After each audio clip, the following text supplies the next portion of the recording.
മുമ്പ് 5-ാം തിങ്കൾ. ലൂക്ക എഴുതിയ സുവിശേഷം 17-ാം അധ്യായം 1 മുതൽ 10 വരെയുള്ള വാക്യങ്ങളുടെ വിശകലനം. ശിഷ്യന്മാർക്ക് നൽകുന്ന ഉപദേശങ്ങൾ. എല്ലാ മനുഷ്യരും ദൈവത്തിന് മുമ്പിൽ സമന്മാരാണ്. ദൈവത്തിന്റെ ഒരു സുന്ദര സ്വപ്നം.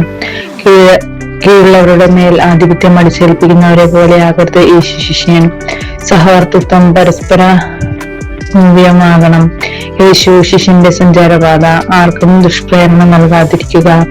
അതിന് കാരണമാകുന്നതിനേക്കാൾ നല്ലത് ഒരു തിരിക്കല് കെട്ടി കടലിൽ ചാടുന്നതാണത്രേ. രണ്ടാമതായി ക്ഷമയുടെ പാഠമാണ് നൽകപ്പെടുന്നത്. റബ്ബിമാർ പഠിപ്പിക്കുന്നത് പോലെ 4 അല്ല 70 പ്രാവശ്യം മറ്റുള്ളവരെ തെറ്റുകൾ ക്ഷമിക്കണം. മൂന്നാമതായി ഒരു ധാന്യമണിയുടെ അത്രയെങ്കിലും വിശ്വാസമുണ്ടെങ്കിൽ ഏത് അസാധ്യ കാര്യവും നിവർത്തിക്കപ്പെട്ടിരിക്കും. നാലാമതായി സ്വന്തം യോഗ്യതയിൽ അഹങ്കരിക്കാതെ തനിക്കുള്ളതെല്ലാം ദൈവത്തിന്റെ ദാനങ്ങളാണെന്ന ചിന്ത കൊണ്ട് മനസ്സ് നിറയ്ക്കണം. നാം മറ്റുള്ളവർക്ക് ചെയ്യുന്ന ശുശ്രൂഷകൾ ദൈവം നൽകിയ വലിയ ദാനങ്ങൾക്കുള്ള നന്ദി പാത്രമാണെന്നും കൽപ്പിക്കപ്പെട്ടവർ മാത്രം പ്രയോജനമില്ലാത്ത ദാസന്മാരാണെന്നും ചിന്തിക്കുക. ഇതൊക്കെ ജീവിതത്തിൽ പ്രാവർത്തികമാകുമ്പോഴാണ് ശിഷ്യത്വം പൂർണ്ണമാകുക.